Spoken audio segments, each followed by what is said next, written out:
Hey guys, Chef Cell right here. I got to show you this one. This one's a really quick one.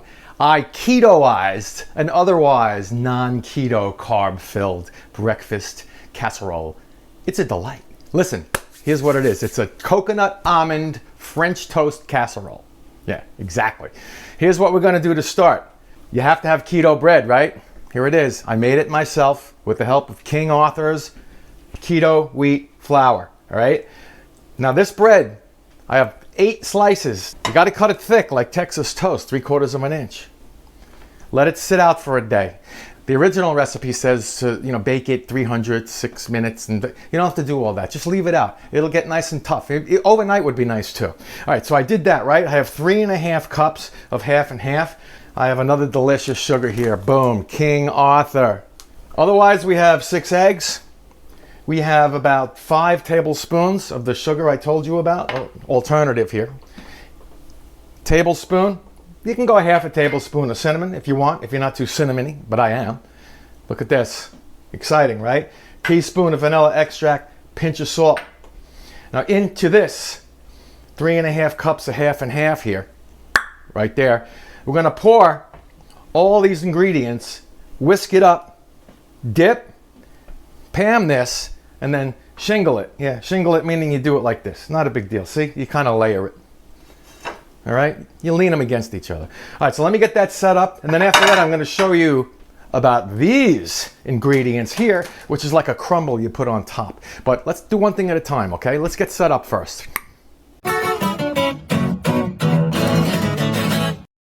All right, these were 6 eggs. Well, they still are.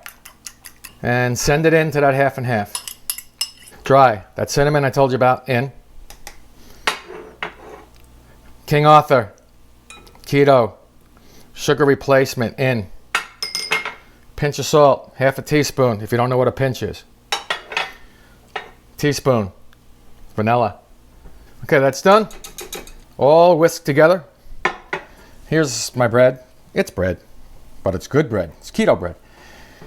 Now we're going to basically dip, boom, shake it off, and what they call shingling, you layer it on each other on an angle. It's very fancy, so look out. Hold it under that water like you want to drown it. About 15-20 seconds is good, okay? And now you lay it in. Now at first it's going to slip, watch. Yeah, oh, it didn't slip. Good. I flipped them around. Looks prettier this way. You'll get over it. Don't throw this out. See? Pour the rest, all of it. I hear your moans of deliciousness from here. Okay, you're going to cover this, put it in the fridge. Saran wrap's good. Cover it, put it in the fridge at least 3 hours, and then come back and we'll take it to the next step. Crumble. We'll do a crumble. While that's in the fridge, it's almost ready to come out actually. You're going to build a little crust here, okay?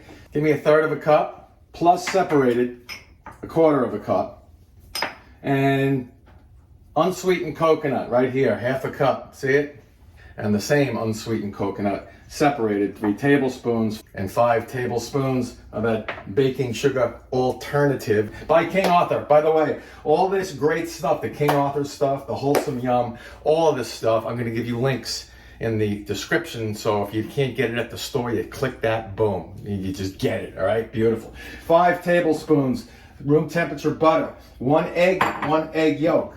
5 tablespoons of that aforementioned keto wheat flour by King Arthur. When it's all done, we're going to sprinkle some of this confectioner's replacement sugar by Wholesome Yum. I told you about that. Here's what it looks like. That was cool, right? I'll give you the link, like I said. Get some berries from the supermarket if you want them on top later. That's an optional bit. And I think I got it all, okay? So get your food processor out and follow me along. Boom.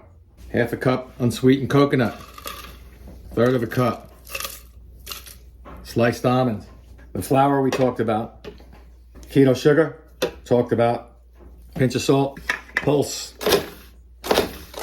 egg and the egg yolk, my new singing duo name, room temperature butter. Take the butter out at the beginning of the day and it'll be nice and soft. Perfect. Let's make a paste. Paste, done. Next step coming up. Out of the fridge. comes this soaky, wokey stuff. Paste. Slather it and slobber it. Wherever you can find an opening, a hole, a surface. You know what I mean. For easier viewing or something. Lift and smudge. Lift and smudge. It's a process name. It's all gonna bake together. It's crazy, right? I know, I'm nuts. That's the last of it. I got it all underneath all this stuff, see? Remember these? Yeah, the separated issue. Coconut. Come on, come on, don't be shy. Coverage alert. Almonds. I mean, can you believe this? 50 minutes golden brown. You'll get it. Just out of the oven. Not done yet. We're gonna let it cool. That was about 35, 40 minutes at 350. We're gonna let it cool and we're gonna apply some berries and a little of that sugar replacement erythritol version of confectioner sugar. Whew. 3, 2, 1. There we have it. Now listen, subscribe right here. Where is it? Yeah, somewhere. Over here. Yeah. Subscribe and like. Please like. Very important. That means you like me. And let's give it the taste that it needs. Where's my fork? You know, you can throw a little agave on top. You know what that is, right? It's a syrup. It's got low carbs. Shout out to my friend Teresa from my old home, Breezy Point, New York. Now, we've been friends for a long time. She sent this in and she said, can you do a keto? I said, sure. Or actually, I just decided to anyway. So thanks, Terry. Thanks, Breezy Point. And I'll see you all next time.